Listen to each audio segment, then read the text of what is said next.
मुस्लिम law के तहत जो है बेटा और बेटी का जो पिता के या जो दादा हैं उनके संपत्ति में अधिकार की बात है, उसमें सुप्रीम कोर्ट का क्या फैसला है उसके बारे में बताने का प्रयास करेंगे। सबसे पहले देखें कि जो हमारे देश में लॉ है, तो अगर बात करें हिंदू की तो हिंदू के लिए जो है अलग कानून है, मुस्लिम के लिए है जो है यहाँ पर मुस्लिम के लिए भी कानून है, मुस्लिम का अपना कानून है। और इसमें अगर बात करें ईसाइयों के लिए तो उसके भी लिए एक तरह से कानून है। और ये सब सभी कानून जो है वो एक तरह से संपत्ति को लेकर है, मतलब संपत्ति में है ना, संपत्ति में अधिकार को लेकर है, अधिकार को लेकर है। मतलब ये संपत्ति का अधिकार का बात है तो इनका सब में है ना कुछ ना कुछ आपको अंतर जो है वो देखने को मिलेगा। लेकिन आज हम आपको बता रहे हैं सबसे पहले कि मुस्लिम लॉ में जो है किस तरह से बेटा और बेटी को संपत्ति में अधिकार दिया जाता है, क्या नियम है, और मुस्लिम पर्सनल लॉ का जो है नियम है और वो कैसे जो है उत्तराधिकार पर लागू होता है, उसको भी बताने का प्रयास करें। देखें हमारा जो संविधान है वो संविधान कहता है कि सभी नागरिक जो है ना, जितने भी नागरिक हैं सभी नागरिक को समानता का हक देता है। और ये सबसे बड़ी बात है, समानता का हक देता है। ठीक है, मतलब ये हमारा संविधान कहता है कि जितने भी नागरिक हैं उनको समानता का हक देता है। लेकिन फिर भी जो नियम है संपत्ति का, जब विभाजन का नियम है वो अलग अलग है। मुस्लिम बेटी को जो है संपत्ति में अधिकार, या बेटे को संपत्ति में अधिकार की बात करें, संपत्ति में अधिकार की बात करें, देखें मुस्लिम का जो अगर यहाँ पे कुछ निजी कानून है, ठीक है, ये निजी कानून है और ये निजी कानून जो बनाया गया है उसमें संपत्ति के अधिकार शामिल हैं। मतलब इस निजी कानून में क्या है, एक अधिकार दिया हुआ है, वो है संपत्ति का अधिकार। ठीक है, अधिकार।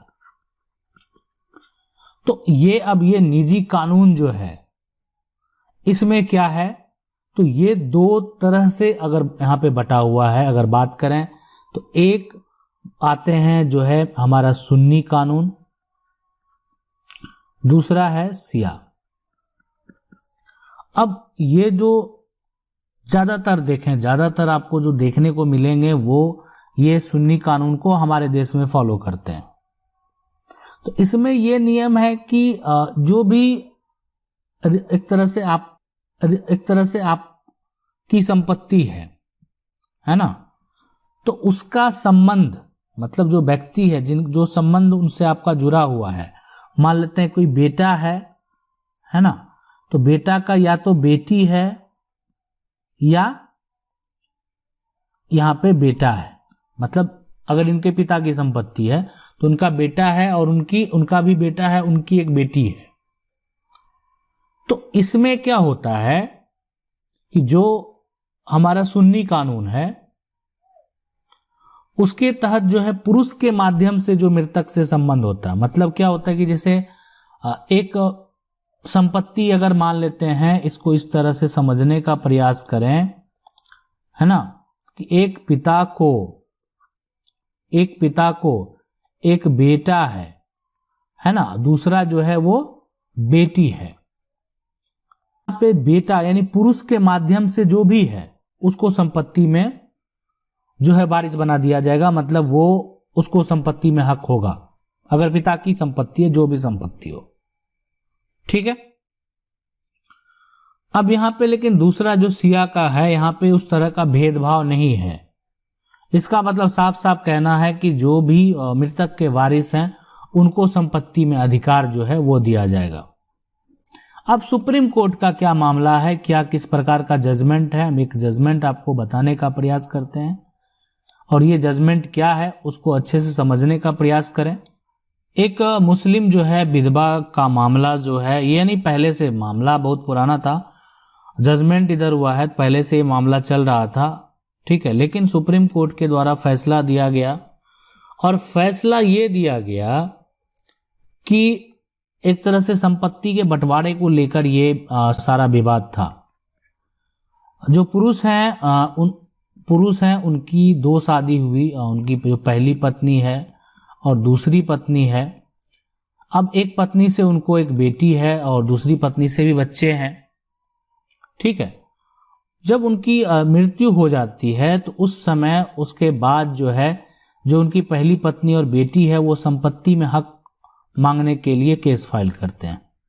मामला जो है एक तरह से धीरे धीरे सुप्रीम कोर्ट तक पहुंचता है और सुप्रीम कोर्ट में पहुंचने के बाद क्या हुआ कि सुप्रीम कोर्ट ने यह फैसला दिया कि जिस समय उसकी मृत्यु हुई, ठीक है, तो इसलिए अब उसके उस समय उस पोजीशन में उनके परिवार के साथ जो लोग मौजूद थे और जो मरने वाले हैं उन्होंने किसी प्रकार का कोई वसीयत भी नहीं किया है, यहां पे उसका उत्तराधिकारी जो होगा, ठीक है, वो कौन होगा?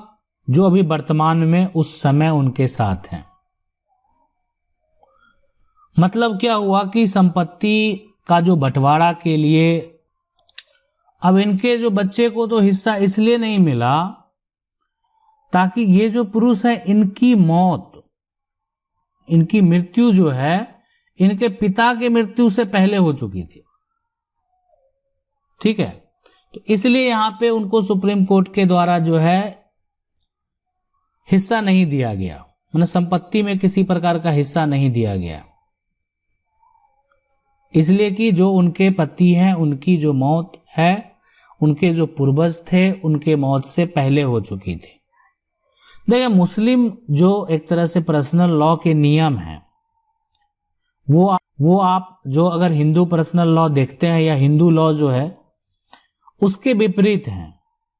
यहां पे है कि कोई व्यक्ति अगर बिना वसीयत को किए उनकी मृत्यु हो जाती है, मौत हो जाती है, उस समय जो उनके साथ रहने वाले हैं ना, रहने वाले हैं वही उसके उत्तराधिकारी होते हैं, संपत्ति उसी को दिया जाता है। तो यानी जन्म से, जैसे क्या होता है ना, अभी हिंदू उत्तराधिकार अधिनियम में क्या हुआ कि आपको जन्म से अधिकार हो जाता है, बच्चे का जन्म हो गया, अब वो संपत्ति अगर पैतृक संपत्ति है तो उसको हक मिलेगा, सेल्फ एक्वायर प्रॉपर्टी अर्जित संपत्ति है तो वो वहां पे दावा नहीं कर सकता। लेकिन यहां पे ऐसा नहीं है। इसके तहत जो मान्यता दिया गया है कि जो जन्म से अधिकार है वो नहीं मिलेगा।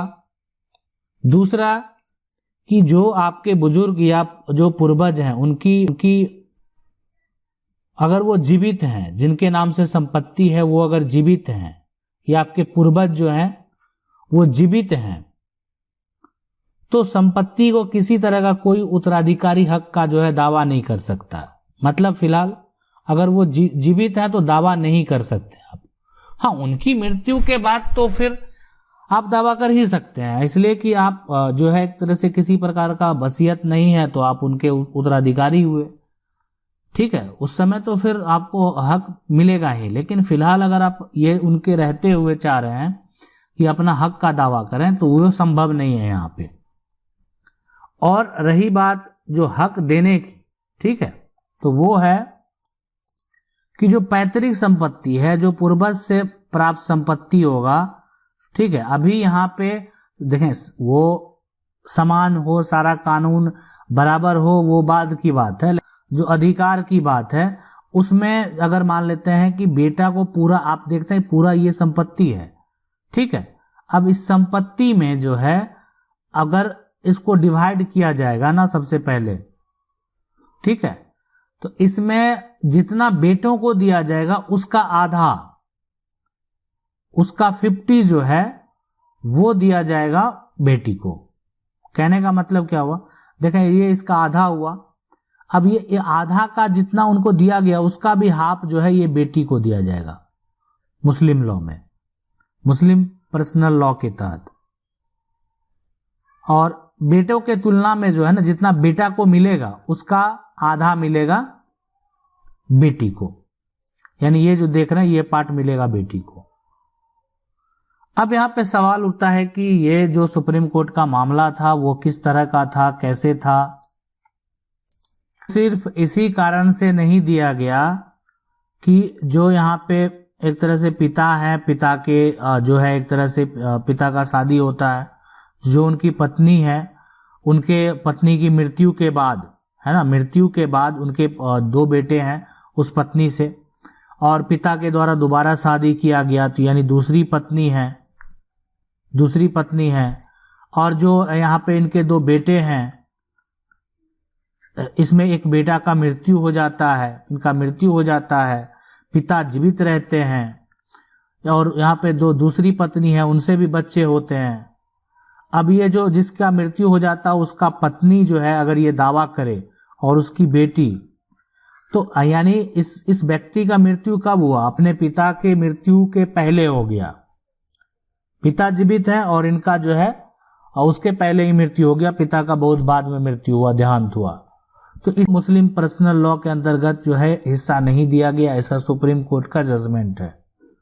और भी हम जो है लॉ के बारे में आपको डिटेल से बताते रहेंगे, और अगर किसी प्रकार का समस्या है तो आप हमें कमेंट करके पूछ सकते हैं। मेरा प्रयास रहेगा कि आपको एक बेहतर सलाह देने का, ताकि जो भी समस्या है उसका आप हल करने में जो है उसको समझ पाएं और आसानी से उसको कर पाएं।